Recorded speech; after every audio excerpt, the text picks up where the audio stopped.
नमस्कार, मैं हूं संदीप चौधरी। आज सबसे बड़ा सवाल संडे स्पेशल में हम बात करेंगे एक स्पेशल राज्य की, उत्तर प्रदेश की। और उत्तर प्रदेश राजनीतिक लिहाज से स्पेशल क्यों है? एक पुरानी कहावत है, आप जानते हैं, दिल्ली की गद्दी का रास्ता लखनऊ से होकर गुजरता है। और अब लखनऊ की गद्दी की तैयारियां हो रही हैं। बस 6 महीने बचे हैं। उत्तर प्रदेश में विधानसभा चुनाव होने वाले हैं और सभी राजनीतिक दलों ने अपनी पूरी ताकत उत्तर प्रदेश में झोंक दी है, क्योंकि उत्तर प्रदेश से जो संकेत आएंगे उसके सीधे असरात, बिना लार लपेट के मैं ये कह रहा हूं, 2024 के लोकसभा चुनाव पर भी होने वाले हैं। इसीलिए प्रधानमंत्री नरेंद्र मोदी, जो दरअसल उत्तर प्रदेश के वाराणसी से लोकसभा सांसद हैं, 15 जुलाई को वो बनारस अपने ही संसदीय क्षेत्र पहुंचे थे और 744 करोड़ की योजनाओं का उद्घाटन किया। 889 करोड़ की परियोजनाओं की आधारशिला भी रखी।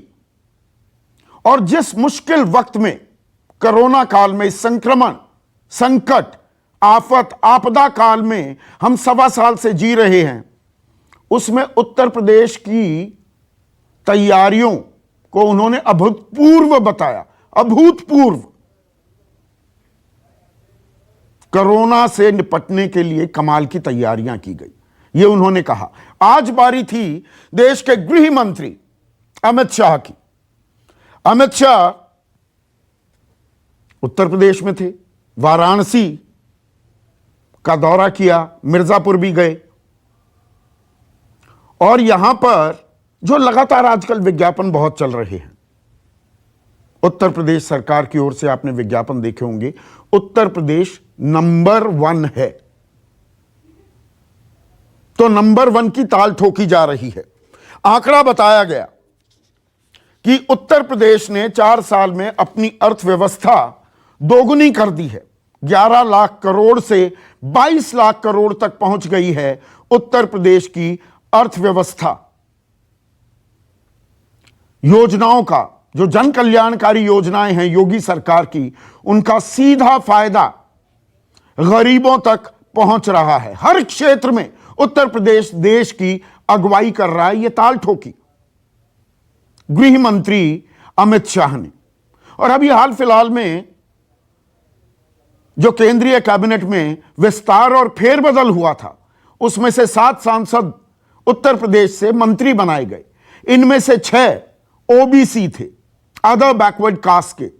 तो जातीय समीकरण जो है, योगी सरकार पर ठाकुरवाद का एक आरोप चस्पा करने की कोशिश की जा रही है कि राजपूतों की सुनी जाती है। तो सोशल इंजीनियरिंग का जो अपना ताना बाना है, उसे दुरुस्त करने में भी अब योगी सरकार और बीजेपी पूरे तन मन धन से लग गई है, क्योंकि लखनऊ की गद्दी है ही इतनी महत्वपूर्ण। और ताल ठोकी जा रही है, प्रचंड बहुमत हम हासिल करेंगे। पिछली बार 403 में से 325 सीटें, यानी कि उससे भी ऊपर की बात बीजेपी कर रही है। अब पलटवार किया समाजवादी पार्टी के सर्वे सर्वा अखिलेश यादव ने। और अखिलेश यादव ने तो कहा कि हम 350 सीटें जीतेंगे। 403 की विधानसभा में 350 से ज्यादा सीटें जीतने का दावा कर रहे हैं अखिलेश यादव।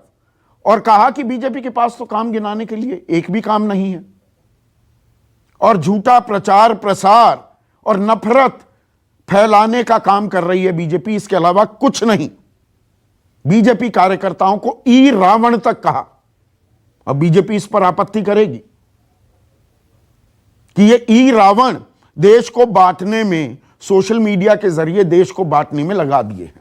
लेकिन सवाल यह भी है, अखिलेश यादव ने कहा हम छोटे दलों के साथ अभी समझौता करेंगे। अपने चाचा के साथ भी समझौता कर पाएंगे क्या? यह भी सवाल है। और छोटे दलों से उनका क्या सीधा मतलब यह है कि कांग्रेस, ये संकेत वो साफ दे चुके हैं, कांग्रेस बीएसपी के साथ वो कोई गठबंधन नहीं करेंगे। तो जिस उत्तर प्रदेश में पिछले 3 दशकों से, 30 सालों से त्रिकोणीय मुकाबला या 4 कॉर्नर फाइट रही है। क्या अखिलेश और बीजेपी भी इसे सीधी बीजेपी बनाम समाजवादी पार्टी की लड़ाई में तब्दील करना चाहती है क्या? ऐसे में कांग्रेस कहां रह जाती है या बीएसपी कहां रह जाती है? आजकल बहुत ब्राह्मण सम्मेलन कर रही है बसपा। अखिलेश यादव कह रहे हैं कि कांग्रेस और बीएसपी को यह बताना होगा कि उनकी लड़ाई किसके खिलाफ है, बीजेपी के खिलाफ है या समाजवादी पार्टी के खिलाफ है। और कहीं क्या उत्तर प्रदेश में पश्चिम बंगाल वाली सूरत हाल तो नहीं दोहराई जाएगी कि कांग्रेस वाम खेमे के साथ अलग लड़ी थी लेकिन 0 बटा लड्डू, खाते में कोई सीट नहीं आई, सीधी टक्कर हो गई तृणमूल कांग्रेस और बीजेपी के बीच में? क्या यह होगा या कांग्रेस और बीएसपी वो कितनी वोट ले पाती हैं, कितनी सीट हासिल कर पाती हैं, ये खेल को, बीजेपी के खेल को भी और समाजवादी के खेल को भी काफी हद तक बिगाड़ सकती हैं। तो ये बहुत सारे मुद्दे हैं, इन पर हम चर्चा करेंगे, हम बहस नहीं करते हैं।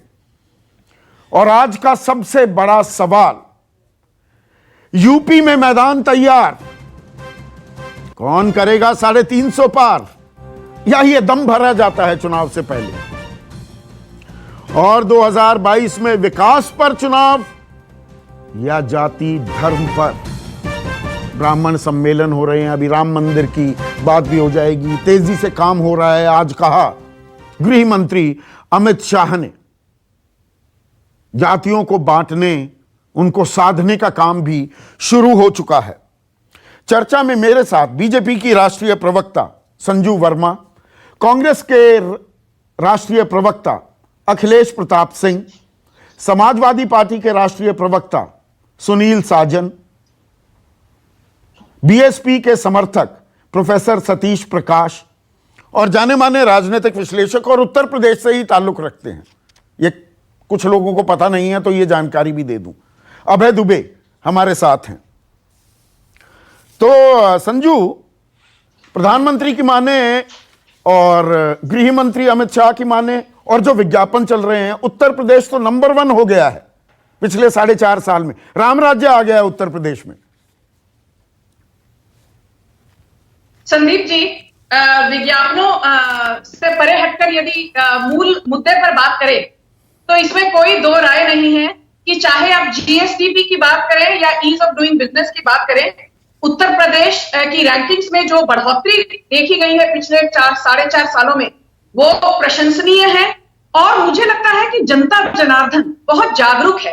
मुझे एक बात बताइए संदीप जी, आपने इतना बढ़िया इंट्रोडक्शन दिया, यदि जनता को बीजेपी से परहेज है तो मुझे एक बात बताइए कि हमको जो हाल ही में जिला पंचायत चुनाव हुए थे, वहां 75 में से 67 सीट्स मिली, मतलब हमारा स्ट्राइक रेट लगभग 89.3% का है। हाँ। समाजवादी पार्टी का स्ट्राइक रेट तो केवल 8% था और कांग्रेस तो खैर no longer a stakeholder in the scheme of things. Congress को तो अभी लोग भूल चुके हैं, क्योंकि कोई भी चुनाव में कांग्रेस के हाथ एक ही चीज लगती है संदीप जी, हाँ। वो है मॉरल विक्ट्री।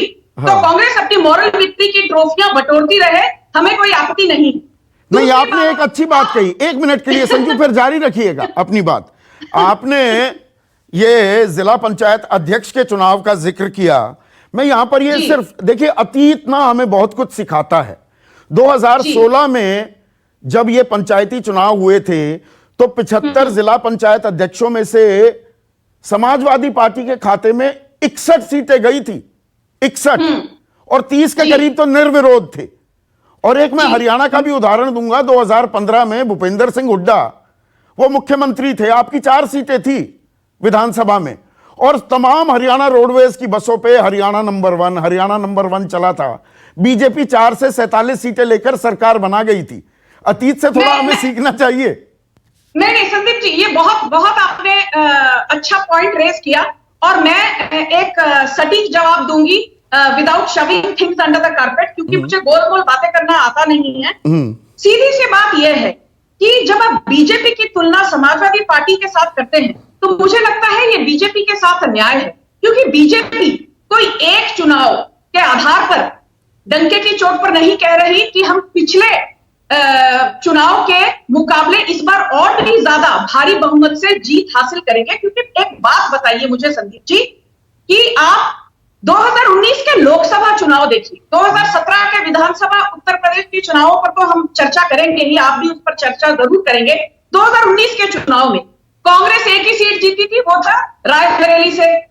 लोगों ने कहा था अरे गोरखपुर, कैराना और फूलपुर के बाई इलेक्शन 2018 में बीजेपी हार गई है, इस बार तो 2019 में बीजेपी को मुंह की खानी पड़ेगी। माना हमको 2014 में 73 सीटें मिली थी, फिर भी लोकसभा में उत्तर प्रदेश से हमको 62 सीटें मिली। और समाजवादी पार्टी को कितनी मिली? 2014 में भी 5 सीटें मिली थी लोकसभा 2014 में, लोकसभा 2019 में भी 5 सीटें मिली। कांग्रेस का तो खैर मैंने कहा कोई वजूद ही नहीं है, लोकसभा 2014 में 2 सीटें मिली थी, लोकसभा 2019 में राहुल गांधी अमेठी हार गए तो बस रायबरेली से मिली। तो मुझे एक बात बताइए, ये मैं मानती हूं कि असेंबली चुनाव और लोकसभा इलेक्शन दोनों अलग अलग मुद्दों पर लड़े जाते हैं, पर यदि हम लोकसभा और उत्तर प्रदेश के 2017 के विधानसभा को भी मूल आधार मानकर चले, तो मुझे बताइए कि समाजवादी पार्टी को सिर्फ 47 सीट्स मिली थी। बिल्कुल सही कह रही हैं। नहीं, मैं फिर वही अतीत की, आपने 2017 से 2019 उसका जिक्र किया। 2019 के बाद जितने विधानसभा चुनाव हुए हैं संजू,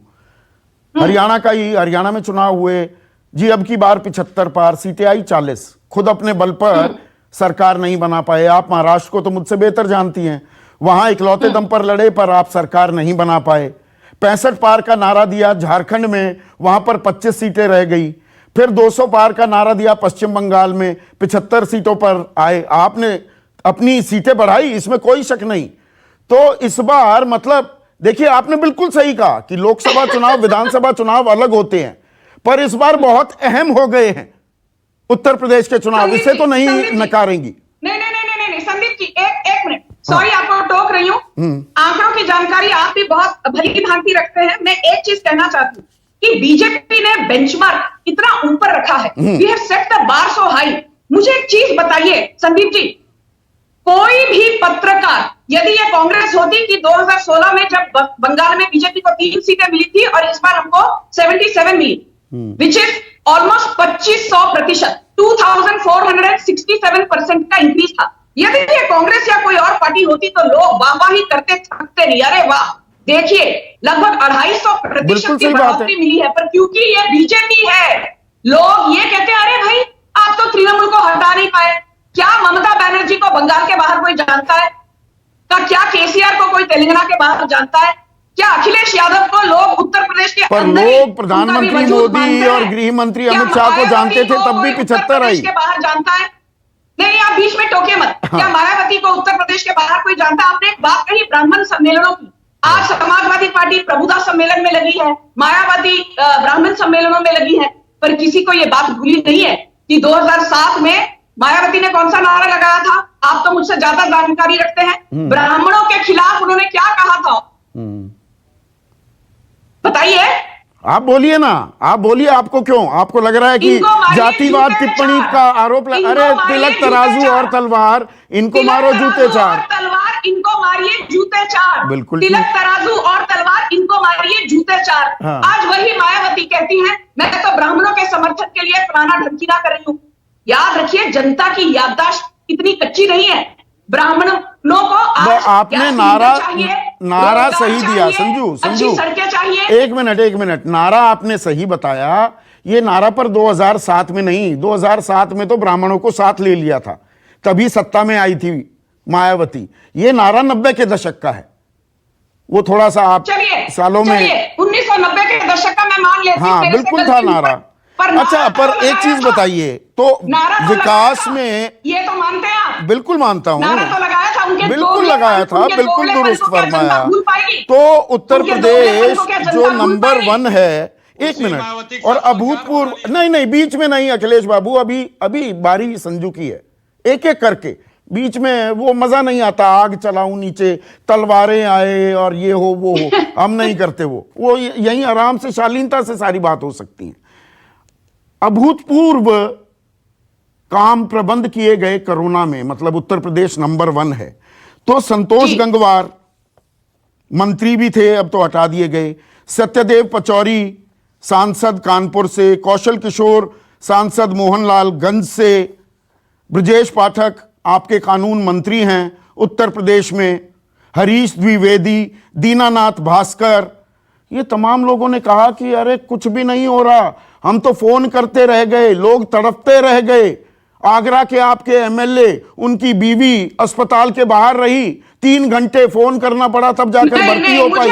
बड़े अभूतपूर्व थे प्रबंध।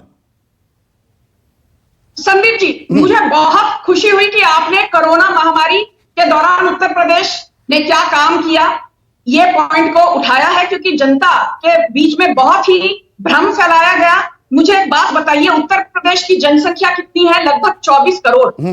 आज उत्तर प्रदेश का टेस्ट पॉजिटिविटी रेट 0.02% है, पर मुझे ताज्जुब होता है कि कोई भी जर्नलिस्ट आज उत्तर प्रदेश को वाहवाही नहीं दे रहा। और ये वही जर्नलिस्ट आपके मंत्री, सांसद, विधायक हैं। मैं आपके सांसदों, आपके मंत्री, आपके विधायकों के बयान बता रहा हूं। मुझे बात खत्म करने दीजिए। हाँ, करिए ना। आप इतने बौखला क्यों जाते हैं? आप इतने बौखला क्यों जाते हैं? अरे हमेशा हर आपकी चर्चा में बौखलाना शब्द आना जरूरी होता है क्या? बिल्कुल। मैं तो मैं बात ये कह रहा हूं, आपके मंत्री, आपके सांसद, आपके विधायक ये कह रहे हैं, वो गलत कह रहे हैं। मैं खत्म कर लूं। हाँ ठीक है, आप इतना उत्तेजित मत होइए। चलिए, अच्छा। मेरी हिंदी आपके जितनी अच्छी नहीं है। हाँ। तो मैं एक चीज कहना चाहती हूं कि उत्तर प्रदेश की जनसंख्या है 24 करोड़ और हर जीवन की कीमत होती है, इसमें कोई दो राय नहीं। उसके बावजूद कोई ये ना बोले कि 23,000 से कम हमने Covid फेटलिटीज, number of deaths Uttar Pradesh में रेनिंग किया है, जबकि कांग्रेस गठबंधन सरकार में है। महाराष्ट्र में, महाराष्ट्र की जनसंख्या 10 से 12 करोड़ और 1.3 लाख, 1.3 लाख से ज्यादा लोगों की महाराष्ट्र में मौत हो गई है। पर अभी भी मीडिया और कुछ पत्रकार मुंबई मॉडल की दुहाई देते थकते नहीं हैं। अभूतपूर्व थे प्रबंध उत्तर प्रदेश के। मेरा सवाल ये था, मेरा आपको जवाब ये है कि बात विकास पर आकर खत्म हो। और मैं आपको यह बता दूं कि इन चीजों में मेरे आंकड़े बहुत सही हैं और आप चाहें तो आप इसको चेक वेरीफाई करवा सकते हैं। पिछले 4.5 सालों में प्रधानमंत्री किसान सम्मान निधि योजना के चलते 85 लाख से ज्यादा किसानों के खाते में 27,000 करोड़ से ज्यादा का भुगतान हुआ है। पॉइंट नंबर 1, 4.5 सालों में 1.25 लाख करोड़ का भुगतान दिया गया है डायरेक्टली और इनडायरेक्टली गन्ना किसानों को। पॉइंट नंबर 2, 8,000 करोड़ रुपए बकाया हैं गन्ना किसानों के। 8,000 करोड़ बकाया है कि नहीं गन्ना किसानों के? 4 साल में 2017 में गन्ना किसानों को जो एसएपी दिया जाता है 10 रुपए का इजाफा हुआ, पिछले 3.5 साल से 1 रुपए का इजाफा नहीं हुआ। दूसरे फैक्ट्स भी मैं बताऊंगा, आप जारी रखिए। संदीप जी 1 मिनट। तीसरी बात, जो ऋण है किसानों का, करीबन कहा जाता है कि 2 करोड़ से ज्यादा किसानों का सिर्फ उत्तर प्रदेश में लगभग 36,000 करोड़ का डायरेक्ट और इनडायरेक्ट बेनिफिट मिला है वेवर ऑफ लोन। आपकी फोटो टेढ़ी हो गई, थोड़ा सा अपना फोन को ठीक कीजिएगा, हॉरिजॉन्टल हो गई है। हाँ, बात जारी रखिए। हाँ जी, चौथी और सबसे अहम बात कि जब क्राइम का कन्विक्शन रेट की बात करते हैं तो संदीप जी, कहा जाता है वायलेंट क्राइम्स अगेंस्ट विमेन, इसका कन्विक्शन रेट 2015-16 में, आपकी फोटो हॉरिजॉन्टल हो गई। जी बोलिए 2015-16 में crime conviction rate Uttar Pradesh में वायलेंट क्राइम्स का कन्विक्शन रेट सिर्फ 34% था। आज वायलेंट क्राइम्स अगेंस्ट विमेन का कन्विक्शन रेट उत्तर प्रदेश में 66% है। तो न्याय प्रणाली पर जो नियंत्रण योगी सरकार लेकर आई है वो बेहद प्रशंसनीय है। ये बात आज गृह मंत्री ने भी कही, एक सेकेंड संजू, ये बात आज गृह मंत्री ने भी कही कि महिलाएं महफूज, सुरक्षित महसूस कर रही हैं उत्तर प्रदेश में। मैं अब आंकड़े देखने लगा, 2019 के आंकड़े मिले एनसीआरबी के। पूरे भारत में औरतों, महिलाओं के खिलाफ अत्याचार और अपराध के जितने मामले थे 15% उत्तर प्रदेश में थे, 15%। एक और आंकड़ा, फिर आगे बाकी गेस्ट के पास भी जाना है, और महिलाओं से ही और बच्चों से जुड़ा है। ये नवंबर 30, 2020 सवाल पूछा गया विमेन एंड चाइल्ड डेवलपमेंट मंत्री, महिला और बाल विकास मंत्री स्मृति ईरानी से, ये भी उत्तर प्रदेश से सांसद हैं। तो इन्होंने लिखित जवाब दिया कि देश में 9,27,606 बच्चे जो सिवियरली अक्यूट मैल नरिश्ड हैं, सिवियरली एक्यूट मैल नरिश्ड, SAM, उनमें से 3,98,359, लगभग 4 लाख बच्चे उत्तर प्रदेश के हैं। तो महिलाएं भी महफूज हैं और नंबर 1 है। यह आपके मंत्री का जवाब है। एक मिनट संदीप जी, प्रॉब्लम यह है कि आप जब आंकड़ों की बात करते हैं तब आप ये भूल जाते हैं कि भारत की टोटल जनसंख्या 138 करोड़ 1.38 बिलियन की है, जिसमें से यदि उत्तर प्रदेश की जनसंख्या 24 करोड़ की है, इसका मतलब कि भारत की 17% जनसंख्या सिर्फ उत्तर प्रदेश से है।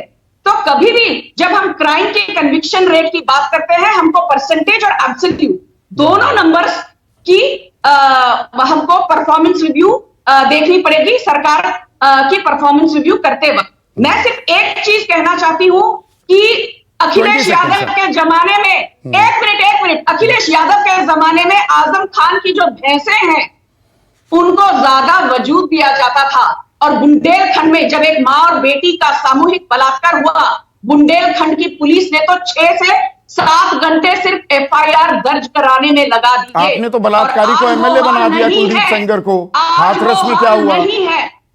उत्तर प्रदेश में आज महिलाएं सुरक्षित महसूस करती हैं। आज लव जिहाद पर एक चर्चा हो सकती है। उत्तर प्रदेश के इलाहाबाद हाईकोर्ट ने भी कहा कि लव जिहाद इज अ रियलिटी। आज तक तो लोग ये कहते थे लव जिहाद बीजेपी का ख्याली पुलाव है। तो मैं ये कहती हूं कि सोशल इंजीनियरिंग जिसकी बात बहुत दशकों पहले बहुजन समाज करती थी, सोशल इंजीनियरिंग यदि किसी ने की है सही मायने में तो वो भारतीय जनता पार्टी ने। वो सोशल इंजीनियरिंग हो रही है या समाज बट रहा है, ये अभी आने वाला वक्त बताएगा। पर आप 350 की ताल, एक मिनट, अब सुनील साजन स्क्रीन पर। सुनील साजन, 350 की ताल ठोक रहे हैं आप। जी जी जी जी संदीप जी, मतलब ख्याली पुलाव अच्छा पकाया है आपने। संदीप जी, मैं भी संदीप जी, मुझे लगता है ख्याली पुलाव नहीं है, ये तो जनता तय करेगी। लेकिन मैं भी बीजेपी के सम्मानित प्रवक्ता को सुन रहा था, वो इतना झूठ बोली कि उनका मोबाइल भी शर्मा गया और कई बार टेढ़ा हो गया। और जो आपके कार्यक्रम के माध्यम से लोग सुन रहे थे, वो तो आश्चर्यचकित हो गए होंगे कि अरे उत्तर प्रदेश में क्या हो रहा है। नहीं, ठीक बात है। मैं अपनी बात देखिए, आपने ये कहा कि हम 350 क्यों नहीं पा सकते। देखिए, जब हम सरकार में थे या बीजेपी सरकार में आई, उससे पहले 47 पर बीजेपी थी। आज जब हम विपक्ष में आए तो 47 पर आए थे। तो अगर 47 से 200, 326, 324 बीजेपी जा सकती है झूठ बोलकर, जुमले बोल करके, गुमराह करके, नफरत के भरोसे, तो हमने तो काम किया है। हम काम की बदौलत क्यों नहीं जा सकते? पर तो दिख नहीं रहे आप। एक और जिस तरीके से देखिए, सड़क पर भी दिख रहे हैं, गांव में भी दिख रहे हैं, बूथ पर भी दिख रहे हैं। अभी जिला पंचायत पर आपने बहस की, जवाब की, और बीजेपी के प्रवक्ता की बात हो रही थी। जब बीजेपी जनता के बीच गई जिला पंचायत में, तब हार गई। वो तो बधाई हो डीएम और कप्तान को कि उन्होंने इनकी इज्जत बचा ली। लेकिन इज्जत बचाने में महिला का चीरहरण करना पड़ा इनको। अपनी इज्जत बचाने के लिए आपको लोकतंत्र की धज्जियां उड़ानी पड़ी। उत्तर प्रदेश में जिला पंचायत के चुनाव में लोकतंत्र हारा, योगी जी का गुंडा तंत्र जीता। हम तो आपको बधाई दे रहे हैं। आपके समय में राम राज्य था, गुंडा राज तो था ही नहीं। उत्तर प्रदेश नंबर 1 है। हाँ, गुंडा राज तो था नहीं। हमको बता दीजिए। हाँ। नहीं, हम कह रहे हैं कि रहा होगा, लेकिन एक कोई घटना, मानते हैं ये बात, कोई घटना संदीप, मानते हैं ना ये बात कि हमने चुनाव जीतने के लिए महिला का चीरहरण किया। नहीं, हम तो आपका सम्मान कर रहे हैं। नहीं, महिला का सम्मान कर रहे हैं। हम आपसे बहस नहीं करना चाहते। शीर्ष नेता बीजेपी मुलायम सिंह यादव ने बलात्कार पर क्या कहा था कि बच्चों से नादानी हो जाती है। आप चीरहरण पर आपकी बड़ी संवेदनाओं का इजहार हो रहा है, तब क्या कहा था मुलायम सिंह यादव ने? बोला नहीं ये तो महिलाओं के बारे में कितना सम्मान है उत्तर प्रदेश में, ये जग जाहिर है। ये नहीं, मतलब कि चीरहरण हो जाने दें संदीप जी। संदीप जी चीर हरण हो जाने दो और हम चुप रहें। हम आपके चैनल में कह दें कि योगी जी बहुत अच्छा काम कर रहे हैं कि उत्तर प्रदेश में कोरोना में सबसे ज्यादा मौतें हो गई। हम आपके कार्यक्रम में कहो तो प्रशंसा कर दें कि नदियां बिल्कुल लाशों से पट गई थी, लेकिन बीजेपी बहुत अच्छी है। हम कहो तो कह दें कि बिना ऑक्सीजन के हजारों लोगों ने दम तोड़ दिया, लेकिन बीजेपी बहुत अच्छा है। हम कह सकते हैं कि बेरोजगार नौजवान लाठियां खा रहे हैं, नदी में कूद के आत्महत्या कर रहे हैं, सुसाइड कर रहे हैं, लेकिन हम कह सकते हैं बीजेपी भाई बहुत अच्छी पार्टी है, बहुत अच्छी सरकार है। एक ऐसी सरकार जिसने 4.5 साल में एक भी अपना काम नहीं गिनाने की हैसियत में है बीजेपी। आज माननीय गृह मंत्री जी उत्तर प्रदेश में थे, उनका योगी जी ने बहुत काम कर दिया। उनको मालूम ही नहीं था जिस काम का वो लोकार्पण कर रहे थे वो काम योगी जी का नहीं था, वो काम भी माननीय अखिलेश यादव जी का मंत्री था। ये बात और जो गिनवा रहे हैं, आप कह रहे हैं कि कोई काम नहीं है, वो कह रहे हैं 44 योजनाएं हैं देश में, हर राज्य में जो लागू हैं, ऐसी 44 योजनाओं में यूपी सबसे आगे है, ये गृह मंत्री दावा कर रहे हैं।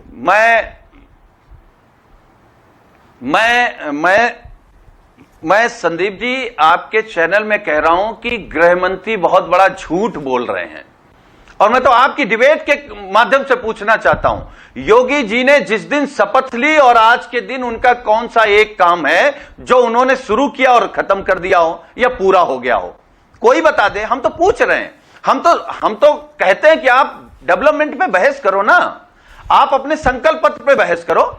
आपने कहा था कि हम स्मार्ट सिटी बना देंगे, आपने कितनी बनाई? आपने कहा हम लैपटॉप देंगे, आपने कितने दिए? आपने कहा हम रोजगार देंगे, आपने कितने दिए? आपने कहा पिछड़े और दलितों को सम्मान देंगे, आपने आरक्षण छीन लिया। आप दलितों को पिटवा रहे हैं, उनका शोषण कर रहे हैं। आपने कहा था हम सौहार्द बनाएंगे, आप मुसलमान के नाम पे नफरत फैला रहे हैं। आप बात करिए ना, किस बात पे बात करेंगे? तो अच्छा ये तो बताइए, कोई एक मुद्दा भारतीय जनता पार्टी कह दे कि ये हमारी बीजेपी के बीच में है। अब दिक्कत जानते हैं, ये बीजेपी बनाम विपक्ष की लड़ाई है या ये बीजेपी बनाम समाजवादी की लड़ाई है? नहीं, उत्तर प्रदेश में देखिए विपक्ष कहां है। बहुजन समाज पार्टी का बयान अगर सुनेंगे तो वो समाजवादी पार्टी के खिलाफ लड़ रहे हैं। कांग्रेस का बयान समाजवादी पार्टी के खिलाफ है। मतलब ये क्या हम समाजवादी पार्टी सरकार में है, सरकार से हटाना चाहते हैं आप? भाजपा के खिलाफ बोलने की हिम्मत नहीं पड़ रही कांग्रेस की और बहुजन समाज पार्टी की। तो हम तो ये मान रहे हैं कि इन लोगों ने भी मान लिया कि विपक्ष सिर्फ हम हैं, जनता तो मानती। आप जानते हैं संदीप जी दिक्कत क्या है बीजेपी के साथ? बीजेपी को घमंड हो गया जो 1975 में कांग्रेस को हुआ था, या अलग अलग लड़ाई करने से कमजोर होगा? वो तो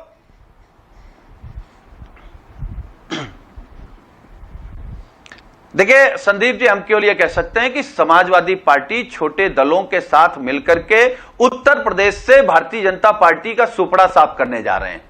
छोटे दलों में ओम प्रकाश राजभर और असदुद्दीन ओवैसी भी आते हैं, उन्होंने भी हारेंगे, मंत्रियों का तो पता ही नहीं चलेगा। बना लिया है। ओम प्रकाश राजभर और असदुद्दीन ओवैसी भी आपके उन छोटे दलों में आते हैं। देखिए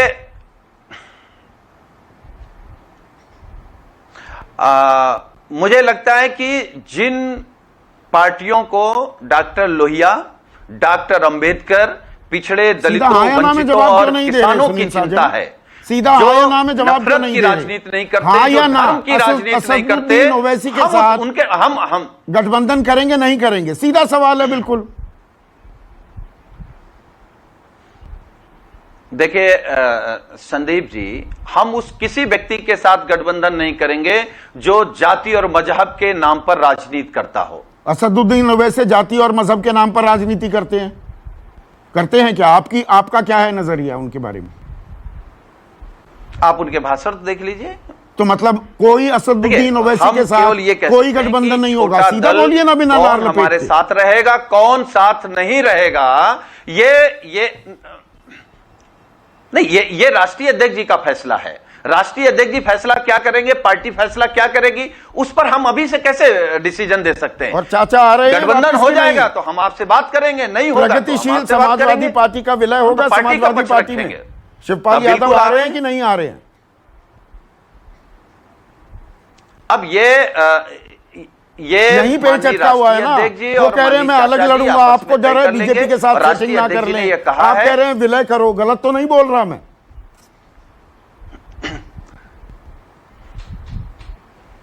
नहीं, मुझे कोई ऐसी जानकारी नहीं है। अरे मेरे पास पता नहीं कैसे आ जाती है जानकारी। आप रोज अखिलेश के साथ बैठते हैं, आपके पास जानकारी नहीं, पता नहीं मुझे कौन दे देता है ये जानकारी। साहब आप बहुत बड़े पत्रकार हैं, हम तो छोटे वर्कर हैं माननीय अखिलेश यादव जी के।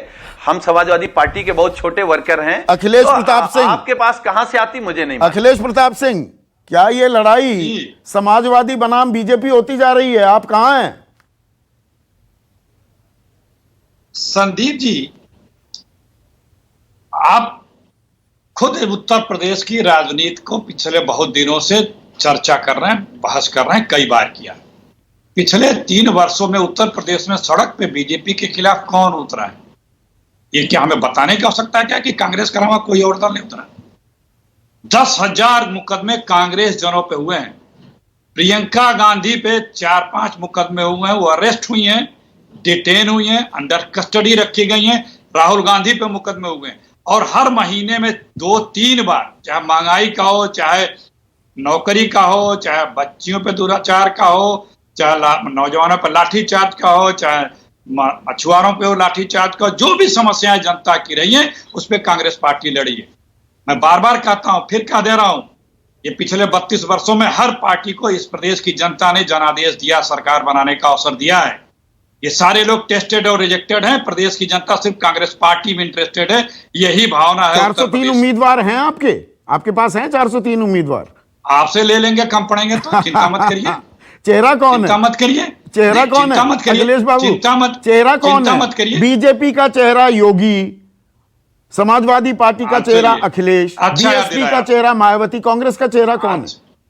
जो प्रदेश अध्यक्ष होता है वही कांग्रेस का चेहरा होता है। प्रियंका जी के नेतृत्व में, उनके निर्देश में आप लड़ाई लड़ रहे हैं और ये चुनाव। तो मुख्यमंत्री पद का चेहरा अजय लल्लू हैं, अजय लल्लू। प्रदेश जी, अब सुनिए, अब हमारी बात सुन लीजिए। नहीं, इससे कन्नी क्यों काट रहे हैं? यही तो सवाल है। प्रियंका गांधी नहीं है चेहरा। मैंने पहले ही बोला कि प्रदेश अध्यक्ष होता है और वो चुनाव होता है, सीएलपी की बैठक होती है। नहीं, प्रदेश अध्यक्ष तो आपके नवजोत सिंह सिद्धू हैं पंजाब में, मुख्यमंत्री के चेहरा तो कैप्टन अमरिंदर हैं। आपको तर्क करते हैं जो सिटिंग जहां मुख्यमंत्री हो, मैं तर्क के साथ आपको उदाहरण दे रहा हूं। जहां सिटिंग मुख्यमंत्री होता है चेहरा वही होता है, हर दल का वही होता है। तो क्या यहाँ हम मान लें कि योगी जी चेहरा नहीं है? अच्छा, यही कुतर्क था आपका, उसको मैंने आपको समझाया। अच्छा। दूसरी बात देखिए, 70 सालों बाद वजूद में आई है बीजेपी और पूरा विश्वास है कि 70 सालों बाद फिर वजूद में नहीं आएगी जिस तरह से। और उत्तर प्रदेश नंबर 1 है, इसमें दुविधा नहीं है। लेकिन किस चीज में नंबर 1 है मैं सुना रहा हूं, और ये सारे ऑफिशियल ऑथेंटिक पार्लियामेंट्री और सरकारी आंकड़े हैं। अपराध में नंबर 1, कुपोषण में नंबर 1, दुनिया में प्रदूषित शहरों में नंबर 1, महिलाओं पर अपराध में नंबर 1, हत्या में नंबर 1, अपहरण में नंबर 1, दलित उत्पीड़न में नंबर 1, जनसंख्या में नंबर 1 है। 24 करोड़ बाशिंदे हैं उत्तर प्रदेश के, यही तो कह रहे हैं संजू जी। तो जब उसमें नंबर 1 बताएंगे और इतना बड़ा प्रदेश होने के बाद कहेंगे हम इकोनॉमी में भी नंबर 1 हैं, तो जब इकोनॉमी में भी आप उसी आधार पर नंबर 1 हैं तो उसी आधार पर इसमें भी आप नंबर 1 हैं। दोनों आधार पर एक ही है। यौन अपराध में नंबर 1, बेरोजगारी में नंबर 1, मांस निर्यात में भी नंबर 1 है। टॉप 10 में 7 एक्सपोर्टर यूपी एक भी दंगा नहीं हुआ उत्तर प्रदेश में पिछले 4.5 साल में, ये बताना भूल गया। ये कैसे, किसने कहा नहीं हुआ? ये लीजिए, यही दावा कर रहे हैं गृह मंत्री। अरे मैं बता रहा हूं ना, दिनांक 2/6/2018 लोकसभा गृह मंत्रालय, प्रश्न पूछने वाले श्री जी हरी, श्री जी वेंकटलू बाबू जी, ये 15, 16, 17 के दंगों का है कि कितने तो 15, 16 और 17 फरवरी तक तो समाजवादी की सरकार थी। तो 17 पूरा फाइनेंशियल ईयर, 17 फाइनेंशियल ईयर, उसमें 195 दंगे उत्तर प्रदेश में हुए, 44 लोग मारे गए, 542 लोग घायल हुए। ये भी में नंबर 1 है उत्तर प्रदेश दंगों में भी। और सुन लीजिए, अच्छा ये बताइए ना, लड़ाई आपकी समाजवादी के साथ खिलाफ है कि बीजेपी के खिलाफ? सीधा सवाल तो ये है। मैंने कहा बीजेपी ने इस देश को बर्बाद कर दिया। तो योगी वोट जी, काटेंगे, आप वोट बांटेंगे बीजेपी के खिलाफ जो वोट सुनिए, है। हम किसी का वोट नहीं काटते भाई, हमें सत्ता में आना है। अमित पश्चिम शाह बंगाल जी में भी सत्ता में आने अरे वाले बोलने थे, नहीं देंगे, आप खाता बोलने नहीं नहीं खुला। देंगे, आप बोलने नहीं देंगे। अरे मैं आपको बोलने ही तो दे रहा हूं लगातार, तो कहां बीच में बोलने क्रॉस दे रहे क्वेश्चन हैं? तो हम होंगे। बोल कहां पा रहे हैं? हम बोल कहां पा रहे हैं? बोलिए ना। आप उत्तर तो हो जाने दीजिए। आदरणीय अमित शाह जी आके योगी जी की तारीफ कर रहे हैं, झूठ बोल रहे हैं। मोदी जी आके कुछ दिन पहले झूठ बोल गए। 2 राज्यों में गृह युद्ध चल रहा है, कौन जिम्मेदार है? पाकिस्तान। मुख्यमंत्रियों के ऊपर मुकदमे हो रहे हैं, जिम्मेदार पाकिस्तान है, गृह मंत्री जी। और मोदी जी भी बताया गया कि 2017 तक सिर्फ 10 मेडिकल कॉलेज थे। अरे भैया, इतने बड़े बड़े पदों पर बैठे हो, झूठ बोलना बंद कर दो। इनके पार्लियामेंट का जवाब है इसी साल का 16 जुलाई 22 2016 का, फग्गन सिंह कुलस्ते जी का। उसमें उन्होंने बताया है कि कुल 38 मेडिकल कॉलेज थे, उसके पहले 16 में 45 मेडिकल कॉलेज थे। और ये आज के तारीख में ये बता रहे हैं, दोनों प्राइवेट सरकारी दोनों मिला के मैंने बताया। और जो मेडिकल कॉलेज आज बता रहे हैं कि था ही नहीं। झूठ क्यों इतना बोलते हो भाई? अब देखिए, ये कहते हैं मैंने बड़े काम कर दिए। सतीश प्रकाश को लाइए स्क्रीन पर। 1 मिनट अखिलेश बाबू। प्रोफेसर सतीश प्रकाश, बीएसपी कहां खड़ी है? बीजेपी के साथ है, समाजवादी के साथ है, किसके साथ है? संदीप जी, बहुजन समाज पार्टी जहां होनी चाहिए वहीं खड़ी है। उत्तर प्रदेश की जनता के बीच में खड़ी है। और सरकार किसकी बनेगी, सत्ता में कौन आएगा, ये मेरे कहने से नहीं होगा, उत्तर प्रदेश की जनता ही ये तय करेगी। और देखिए, आरोप हम पे आज नहीं, ये आरोप हमेशा लोग लगाते रहते हैं। हम ही है जो बीजेपी की बी पार्टी कहते हैं। एक ही वोट से हमने अटल बिहारी वाजपेयी जी की सरकार को बाहर कर दिया। हम कह के करते हैं, डंके की चोट पे करते हैं। और हम ही थे कि आज जो है मध्य प्रदेश में अगर सरकार बनाई कांग्रेस ने, बलिदान हमने ही दिया था। बीजेपी को सत्ता से बाहर हमने ही किया था। राजस्थान में अगर कांग्रेस सत्ता में रही तो बलिदान हमने ही दिया था। अब ये राजनीति की सीता आप ये बना करके परीक्षा हम ही देते रहेंगे। हमारी बात करने का कोई अधिकार नहीं होगा। हम लोगों से सवाल नहीं बुआ की पूछेंगे। जोड़ी तो बनी थी सतीश। सुनिए वो जोड़ी, उस जोड़ी का क्या हुआ? देखिए संदीप जी, इस देश में 2014, 2017, 2019 यही चुनाव के मानक नहीं हो सकते। इनको मानक बना करके आप पूरे देश की राजनीति को आधार नहीं मान सकते। अगर 2017 से पहले बीजेपी के हालात अगर आप देखेंगे तो बीजेपी उत्तर प्रदेश के चुनावी हाशिए पे, जनता किसको पसंद कर ले, हर व्यक्ति को अपनी बात कहने का अधिकार है। हम उत्तर प्रदेश में बहन जी ने 4 बार मुख्यमंत्री रही, जिसमें 3 बार हमने किसी के सहयोग से सरकार बनाई, 1 बार पूर्ण बहुमत की सरकार। तो इस बार किसका सहयोग कर रहे हैं? मेरा पहला सवाल यही तो था जी। या अपने दम पर 403 उम्मीदवार उतारेगी बीएसपी? नहीं, देखिए, ये 320 और 420 ये हमारा आंकड़ा नहीं होता। हम सच्चाई की बात करते हैं, सच्चाई की बात लेकर के लोगों, देखिए 2007 से लेकर के 2012 के बीच में आंकड़ा है 6.5 लाख लोगों को प्राइवेट नौकरी नहीं, सरकारी नौकरी दिलाई। 1 लाख सफाई कर्मचारी, 1 लाख सिपाहियों की भर्ती, 76,000 समूह ग की भर्ती, 20,000 दरोगाओं की भर्ती, ये तमाम आंकड़े हैं। 6.5 लाख। तो विकास के मुद्दे पर लड़ेंगे, पर कर तो रहे हो आप ब्राह्मण सम्मेलन। देखिए, जात पात पर चुनाव होगा, विकास के मुद्दे पर होगा।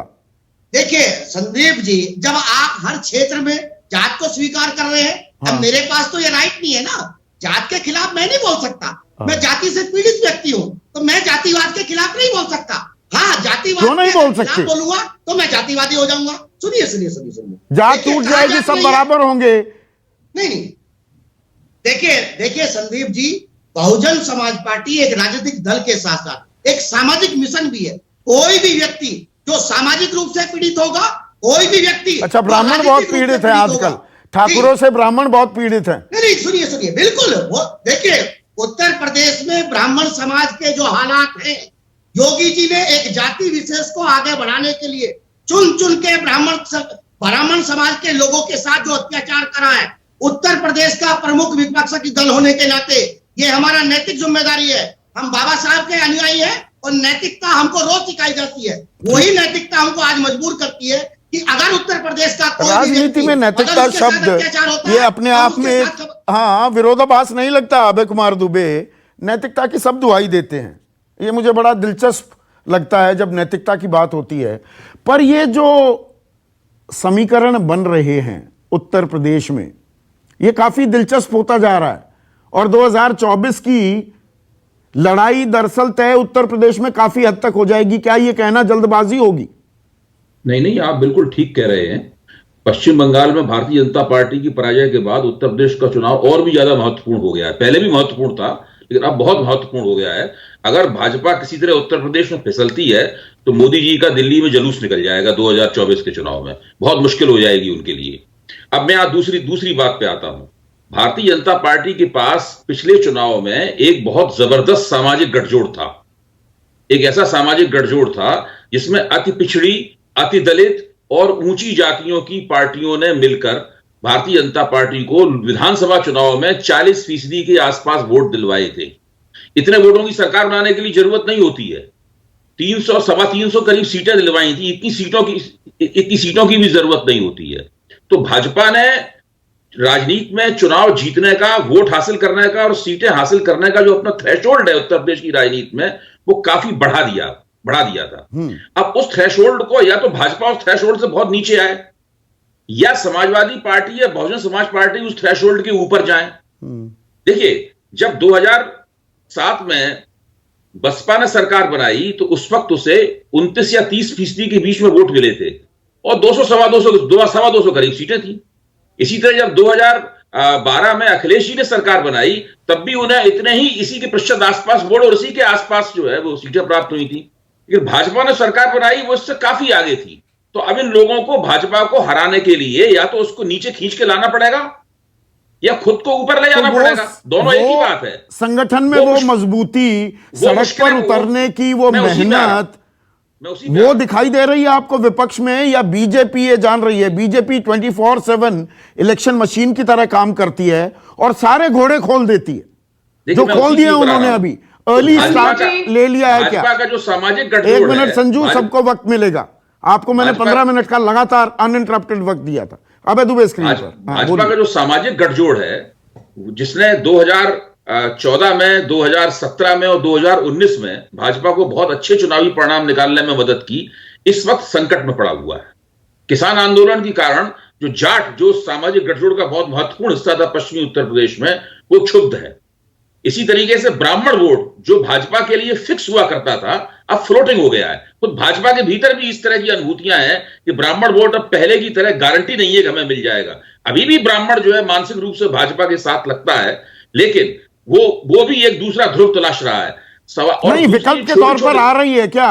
नाराजगी बीजेपी से हो, क्या विकल्प की चर्चाएं होने लगी हैं उत्तर प्रदेश में? आप जमीन से वाकिफ हैं। आप थोड़ा एक मिनट मुझे और दीजिए। मेरा कहना है कि लेकिन इन जैसे जाटों के पास तो एक विकल्प भी है। जयंत चौधरी की अपनी पार्टी है जो परंपरागत रूप से उनकी पार्टी रही है, तो अगर वो वहां पे वोट देते हैं तो इसमें कोई आश्चर्य की बात नहीं है। लेकिन क्या वहां पे वोट देंगे, ये सवाल या निशान है। क्योंकि समाजवादी पार्टी के साथ जो उनका गठजोड़ है, उस गठजोड़ के साथ में दूसरी कुछ फॉल्ट लाइंस भी हैं पुरानी, वो फॉल्ट लाइंस थोड़ी परेशान कर सकती हैं। वहां पर दोनों तरफ वोटों का बढ़िया तरीके से ट्रांसफर होना पड़ेगा उनको। दूसरी बात, जहां तक ब्राह्मणों का सवाल है, सभी लोग ब्राह्मणों को अपनी ओर खींचने की कोशिश कर रहे हैं। मेरा मानना है कि इन्होंने इसमें काफी देर कर दी है। जब विकास दुबे एनकाउंटर हुआ था उस वक्त मायावती जी ने कहा था कि ब्राह्मणों को सताया जा रहा है। तब से अब तक बहुत समय हो चुका है। इस बीच में जो कोशिश की जानी चाहिए थी ब्राह्मणों को अपने साथ जोड़ने की, वो गैर भाजपा शक्तियों ने 20 सेकंड में जवाब चाहूंगा। चुनाव विकास पर होगा, धर्म जाति पर होगा? देखिए, सब चीजें मिली जुली होंगी। भाजपा के पास एक सामाजिक गठजोड़ है, भाजपा उसको बनाए रखने की कोशिश करेगी, गैर भाजपा शक्तियां उसको तोड़ने की कोशिश करेंगी।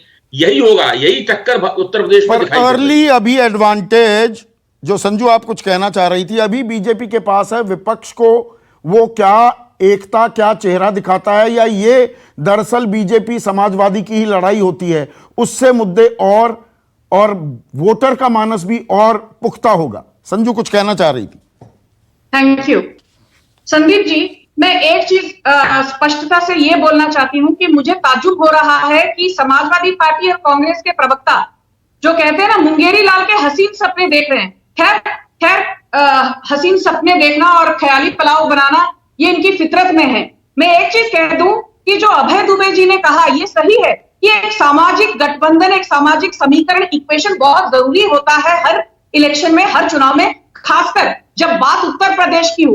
पर मैं ये डंके की चोट पर कहना चाहती हूं, जो ना केवल अमित शाह जी पर जेपी नड्डा जी ने बार बार कहा है कि बीजेपी चुनाव इसलिए जीतती है, इसलिए नहीं कि क्योंकि हम एक इलेक्शन विनिंग मशीन है, पर क्योंकि हमारे पास नीति है, नियत है, कार्यक्रम है, कार्यकर्ता है, संगठन है, और सबसे बड़ी बात हमारे पास नरेंद्र मोदी है। कोई भी आज नेशनल पॉलिटिक्स में नरेंद्र मोदी के कद का मुकाबला नहीं कर सकता। ठीक है, लास्ट सवाल सुनील साजन। हाँ ठीक है, सुनील साजन यहां दावा कर रही हैं संजू वर्मा, नीति है, नियत है, कार्यक्रम है, संगठन है और नरेंद्र मोदी हैं। आपके तो अभी मुद्दे भी तय नहीं हुए, किन मुद्दों पर आप चुनाव लड़ने वाले हैं? सबसे बड़ा मुद्दा कौन सा होगा जिस पर आप चुनाव लड़ेंगे?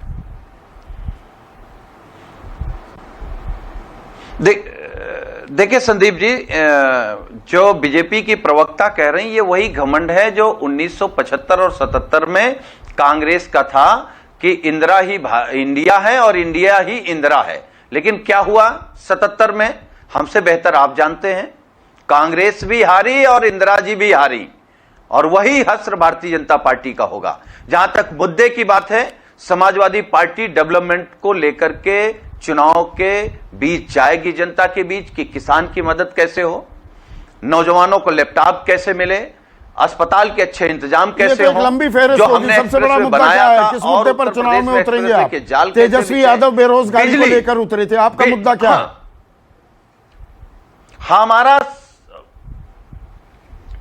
हमारा मुद्दा रोजगार के साथ साथ उत्तर प्रदेश में जो नफरत की राजनीति है उसको खत्म करना, किसानों के लिए अच्छे इंतजाम करना और डेवलपमेंट, अच्छे अस्पताल और अच्छी शिक्षा व्यवस्था पर हम काम करेंगे और उसी पर भारतीय जनता पार्टी को हराएंगे। तो अभी तैयारियां चल रही है, लामबंदी भी हो रही है। एक बात साफ है, समाजवादी कांग्रेस और बीएसपी के साथ जाने को तैयार नहीं, तो क्या ये सीधी बीजेपी बनाम एसपी होगी? इसमें बीजेपी का ज्यादा फायदा है या एसपी का? अभी बहुत सारे पेच हैं उत्तर प्रदेश की राजनीतिक गुत्थी में, धीरे धीरे ये अनफोल्ड होते रहेंगे, पर तैयारियां अब शुरू कर दी हैं सबने। एक बात साफ है। आज के लिए इतना ही, नमस्कार। नमस्कार, मैं हूं मानक गुप्ता। अगर आपको हमारा ये वीडियो पसंद आया हो तो इसे लाइक और शेयर जरूर करें, और हां, हमें सब्सक्राइब और फॉलो करना ना भूलें ताकि आप देश और दुनिया की कोई खबर मिस ना करें। तो जुड़े रहिए हमारे साथ और देखते रहिए न्यूज़ 24।